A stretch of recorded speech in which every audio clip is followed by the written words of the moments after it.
Unck joining us. Chris, you there? Yeah, man. All right. Chris Unck is just coming off of, you going? Okay, Chris Unck is just coming off of tour with Butch Walker, and you're in Atlanta right now, right?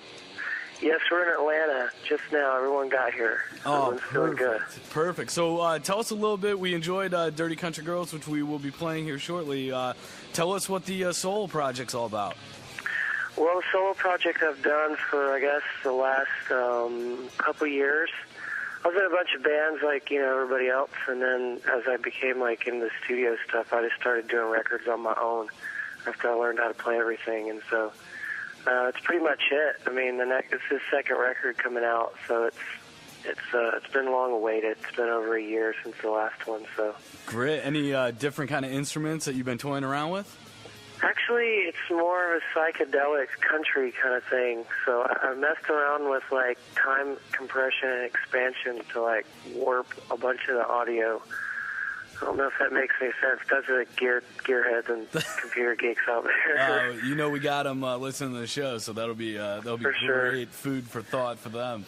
Awesome. This would make these big long passages on guitar, and then I would slow them down really, really slow, and then speed them up, and then slow them down, and just kept doing that over and over until it started sounding like machines and animals were playing the music. It was a lot of fun. That's awesome. Well, you have a very unique sound. I mean, that's part of the reason why we've gotten such great feedback from it. What are some of your top 3 inspirations for getting that unique sound coming out from there? Woody Guthrie's a big inspiration. Jimmy Rogers, Hank Williams Sr., real old music, because they really approached it with just tenacity of just crazy. They would just go for it, Oh, that's great. There's just something real raw about that old music that I really like. That and Brazilian music, Animal Collective. Been listening to Animal Collective. Just a lot of Brazilian music as well. Great. Well, it's all well and good to have the sources of your work, but let's say it's Sunday morning, a little hungover, a little hazy, you want to relax. What one album are you going to put on? What one album am I going to put on if I just want to chill? I'd probably put on Cartola from Brazil, for sure. That's kind of what I put on in the morning when I wake up. I put it on vinyl, and I just listen to it, and it's just amazing. John's our world music kind of stare. He played. What'd you play last week? You mean when you yelled at me for playing the Buena Vista Social Club? I did yell at you for that. That's good stuff too, man. Cuban stuff, yeah. Oh, it's great. John's all about that. I think that's amazing because a lot of what comes out of, and you're probably more familiar with this than anyone. A lot of what gets picked up by the airwaves as well as major labels are. Just the polished up, overproduced stuff you hear every day. And I know that, you're on tour with Butch, and he's definitely a strong opponent of that. Has any of that rubbed off on you? Butch is from, my same hometown, and he was, a guy we looked up to. And when I started doing this, I actually started recording. I got my first software from Butch's old engineer, Rusty Cobb. And Rusty kind of was like, here, try this out, And I don't think he thought I was going to take it very serious. And I just went for it. And next thing I know, I was working with Rusty and just side by side with Butch, and it just kind of happened, That's awesome. What's the movement coming out of Atlanta? Because it seems like there's a lot. There's a lot coming out from there. What would you describe the Atlanta sound as? Well, I don't know if I could really describe it because it depends on what kind of genre or scene or whatever the hell they call it down here you're a part of, click, some of it's real garagey and underground and kind of wild and psychedelic, there's a lot of psychedelic stuff going on right now, but it's psychedelic punk, tropical, listen to Contes or something, it's kind of resurgent, that Brazilian thing's resurgent again.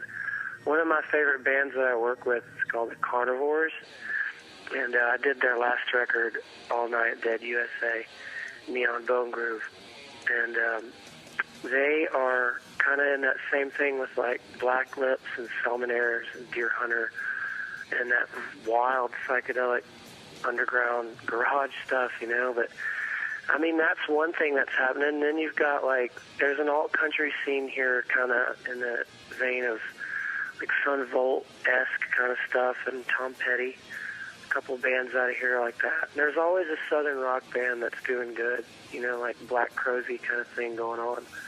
And Darren, the drummer, plays with Ponderosa, and they're kind of like that.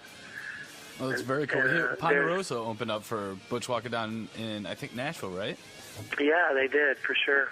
Oh, that's great. Yeah, I heard nothing but good reviews from that. So yeah, they're cool. A couple of those guys are friends. I mean, those guys work with Butch as well, you know. So it's like it's a close family. Very cool. I haven't been back to Atlanta for years, probably since before I was old enough to get a beer. But what's the best place to grab a beer and hear some good music down there? The Earl. Sorry, the Earl. The Earl in East Atlanta is probably the best place you can get food and watch really killer local and national acts. Who have you seen there? I've seen, let's see here, I've seen Carnivores play there a bunch of times. I think I've seen Black Rebel Motorcycle Club there. Nice. I saw Patton Oswalt in there. Oh, I like him. Deer Hunter plays there. Gentleman Jesse plays there.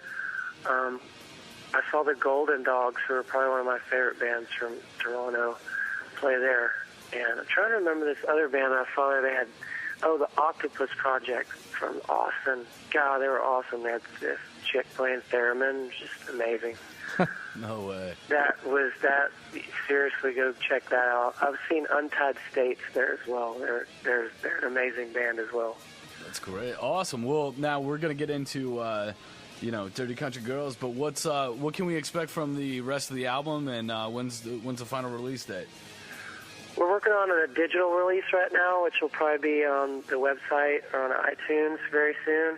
I'm putting together photographs for it and typing up lyrics and all that stuff. So I'm going to be doing that like tomorrow and every day until it's done. So that's going to come out soon, and there's interludes and like weird psychedelic transitions. A lot of the tracks bleed together, and it goes from like Hank Williams-y kind of country to Wilco kind of stuff. Really dig Wilco, and just in and out like just experimenting, with sounds.